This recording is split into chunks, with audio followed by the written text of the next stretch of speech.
Welcome to the deep dive. So today we're digging into something that honestly it really flipped our understanding of communication on its head. hmm We found that how well someone actually communicates in English, well, it often has surprisingly little to do with their actual English level. Yeah, that's counterintuitive for a lot of people. Right. It's not so much about, perfect grammar or having this massive vocabulary. It seems to be much more about attitude. Exactly. So our mission today is to unpack why that is. And maybe most importantly, figure out the one concrete thing that you can start doing, like today, to speak with more calm, clear confidence, whatever your English level might be.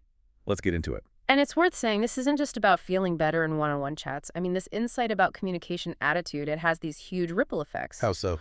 Well, it impacts families, communities, really the whole global landscape of English speakers. It's actually a much bigger deal than it might seem at first glance. Okay, so to really get to the bottom of this, let's start with a common idea, maybe a misconception that a lot of us have. We often treat language learning, especially a second language, with this fear. Yeah, the fear of being judged. It's very common. Exactly. hmm And we found this fantastic analogy that really brought it home. It was about a daughter learning piano. Oh, right, the piano lesson. Yeah, she absolutely hated practicing. She dreaded the lessons. And why?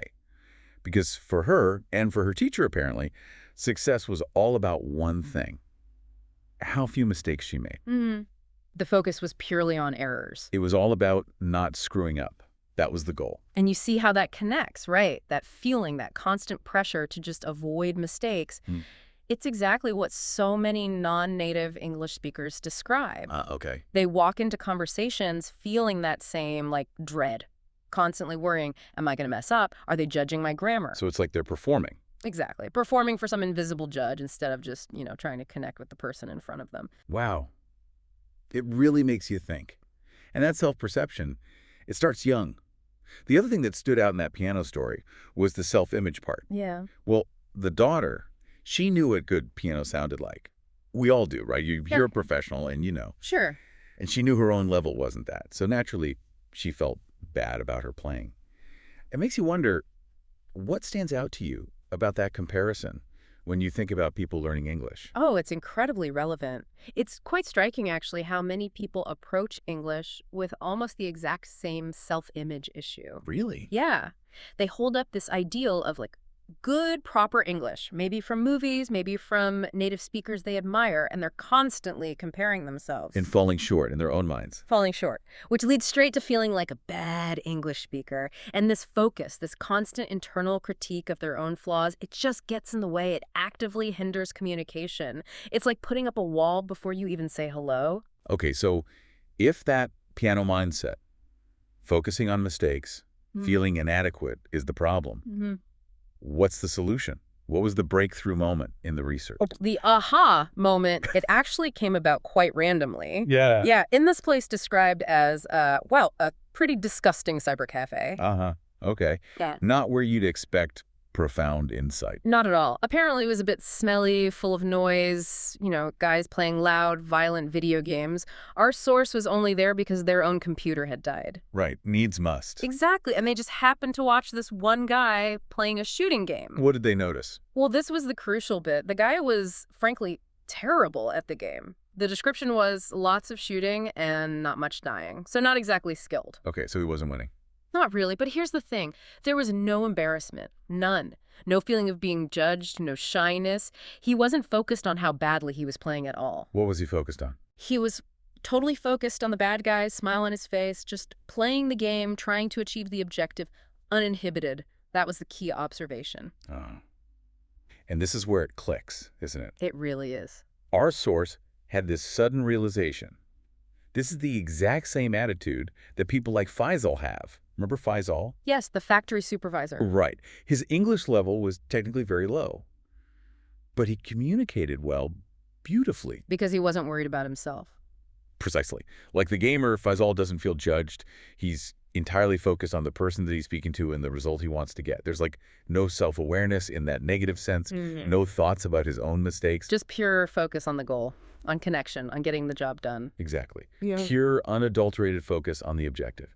Now, to make this even clearer, these two different attitudes, there was this brilliant real-life story that illustrates it perfectly, the pharmacy incident. Oh, yeah, that was a great example. So our source goes into a pharmacy needing omega supplements, for heart and brain health. And they end up talking to two different staff members. Right. And first up was let's call her the piano communicator. Okay. She was described as well-dressed, professional, looked the part. But as soon as she saw a native English speaker, our source, approaching her, boom, panic stations. Her eyes went wide, it said. Yeah, total panic. Now, her English level was actually quite high, but her focus, it was all internal, all on getting it right, avoiding judgment. What's so happened? She launched into this rapid-fire explanation about DHA and EPA, talking really fast, going all around in circles, trying so hard to be correct and impressive. And the result? The result was, after this long, technically accurate explanation, the customer, our source, had absolutely no idea what to buy, her high-level English. Totally ineffective because she wasn't focused on the customer's understanding. Wow. Okay, so then comes communicator number 2. Then comes a video game communicator. This was the girl behind the main counter. And her English. Described as very low, significantly lower than the first woman. But here's the difference. When our source approached her, there was zero fear. None. Interesting. She was just direct, totally focused on the result. She just said, EPA for heart, point. DHA for brain, point. Simple. Super simple. Then she looked the customer right in the eye and asked really directly, your heart okay or not? Get straight to it. Right. And then, your brain okay or not? Problem solved. Quick, clear, effective. So what's the takeaway there? It's pretty stark, isn't it? It's incredibly stark. You've got two communicators. One, high English level, but totally self-focused, worried about mistakes, and ultimately ineffective. Right. The other, very low English level, but zero fear, completely focused on the other person and getting the result, and boom, highly effective. Which really leads to the big question, doesn't it? Why does this distinction matter so much, not just in a pharmacy, but for you listening, and maybe even for the world? Exactly. It's scaled up. And this is where we get into some really eye-opening global statistics we found. Did you know? For every one native English speaker on Earth, there are 5 non-native speakers. 5 to 1. It's huge. It's massive. And get this, if you could somehow listen in on all the English conversations happening right now, worldwide, a staggering 96% of those conversations involve non-native speakers. 96%. Think about that. Just let that sink in. English. Yeah. It's not really my language or the language of native speakers anymore. In practice, globally, this language belongs to you. That's such a profound implication, isn't it? When you really grasp that statistic, it means English is fundamentally not an art to be mastered. Like a piano piece. Exactly. It's not something to be polished and perfected for display. It's just a tool you use to get a result. And it absolutely belongs to you, the non-native speakers, because you are, by far, the majority of people using it every single day. It's the world's lingua franca. And there was another great story that really hammered this home, the cheese integrator barbecue. Remember that one? Yes. That was brilliant. Okay, so picture this. A barbecue, engineers from all over France, Korea, Japan. A French engineer is cooking hot dogs. Some are plain, some have cheese melted inside. Right. He offers one to a Korean engineer, asking if he wants the cheese. Simple enough, you'd think. But the Korean engineer looks around, sees no cheese on the table, and says, logically, I no see cheese. Makes sense from his perspective. Totally. So the French engineer tries again, try to be more grammatically correct, maybe. He says, the hot dog contains the cheese. Still confusion, I bet. Yep. Still blank looks. Try number 3. The hot dog is making from with the cheese. Still nothing. They're stuck. Oh, dear. But then, a Japanese engineer nearby who's been listening to this whole exchange just suddenly pipes up. Cheese. Integrator. Cheese integrator. Cheese integrator. And instantly, everyone understands. The French guy nods, the Korean guy gets it, problem solved. It wasn't grammatically perfect. Not even close. But it was crystal clear. It achieved the result. And that, right there, is what English is today for most of the world. Yeah. It's just a tool you play around with, like a video game, to get a result, to connect. The problem, though, the real challenge, is that our education systems often haven't caught up with this reality. How so? Well, schools worldwide, for the most part, still teach English like it is that art to master. The focus is way more on correctness than on clarity. Okay. Like the piano lesson focus. Exactly like the piano lesson. Remember those old comprehension exams? You'd read a passage, answer a question, showing you understood it perfectly. But heaven forbid you make one tiny grammar mistake. Like what? Like, say, you understood the paragraph about pollution perfectly, but in your answer you accidentally wrote environment, leaving off the N. Right.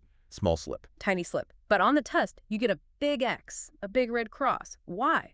Because the correctness was valued more than the demonstrated understanding. But hang on, in the real world, Okay. at work, Yeah. what would actually matter there? Well, that's the point, isn't it?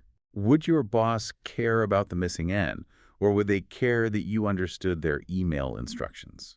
Or that you understood what your customer needed so you could actually help them? It's obvious, right? Clarity and action matter. But the problem is, people carry that school attitude that focus on avoiding the red X into their adult lives, into their jobs.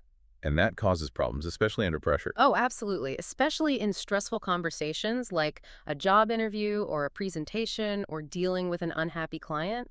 If you're trying to do two things at once in your head, Like what? like trying to formulate a grammatically perfect sentence and actually focus on understanding the other person and achieving your goal, your brain just can't cope. It tries to multitask, and essentially it just shuts down. Okay, shuts down how? What does that look like? The sources point to three really clear symptoms of this kind of communication shutdown. First, Your listening goes. you're listening. How does that work? You're so busy inside your own head, trying to rehearse the perfect thing to say next, worrying about mistakes, that you literally don't hear or don't process what the other person is actually saying to you right now. Wow. Okay, so you miss crucial information. What's second? Second, your speaking goes. Your mind just freezes. That vocabulary you know you have, poof, it disappears. The words just won't come out, and you stumble, you pause, you just can't articulate your thoughts. That sounds incredibly frustrating. And kind of embarrassing, maybe. Deeply frustrating, and that leads straight to the third symptom. Mhm. Your confidence goes. Ah, You feel unconfident simply because you couldn't express yourself Mhm. clearly. But here's the kicker. The person you're talking to. They might misunderstand that hesitation. They might think you lack confidence not just in your English, but in your knowledge, your abilities, your competence to do the job. so it's a double whammy. You Yeah. feel bad, and they might misinterpret why. Exactly. It leads to this horrible spiral of miscommunication and damaged confidence. Okay, so let's bring it back to the listener. For you listening right now, if you want to break out of that cycle, if you want to speak English with that calm, clear confidence we saw in Faisal, or even the pharmacy girl, Mm-hmm.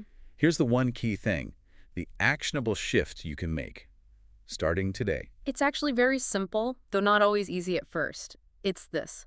When you speak, stop focusing on yourself. Stop the internal critic. Stop the internal critic. It's Stop just- worrying about your grammar, your accent, your mistakes. Instead, shift your entire focus onto the other person and the result you want to achieve in that specific interaction. So focus outward, not inward. Exactly. Ask yourself, what does this person need to understand? What outcome do I want from this conversation? What action do I need them to take, or do I need to take based on what they say?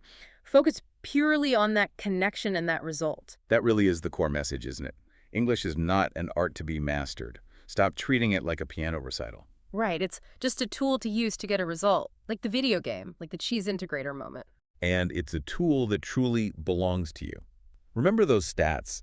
96% of conversations involve non-native speakers. You're the majority owners of this tool. Imagine if the next generation grew up learning English this way, communicating with confidence, focused on connection, regardless of their level. It's a powerful thought. Yeah. So here's something to leave you with, a final thought to mull over. If shifting your focus from yourself to the other person and the desired result is the key to unlocking effective communication in English, where else in your life might that same shift be powerful? Interesting question. Think about it. Other interactions, maybe problem solving, learning new skills. How might focusing purely on the outcome and the external factors rather than your own performance anxiety change how you approach challenges? What could that unlock for you?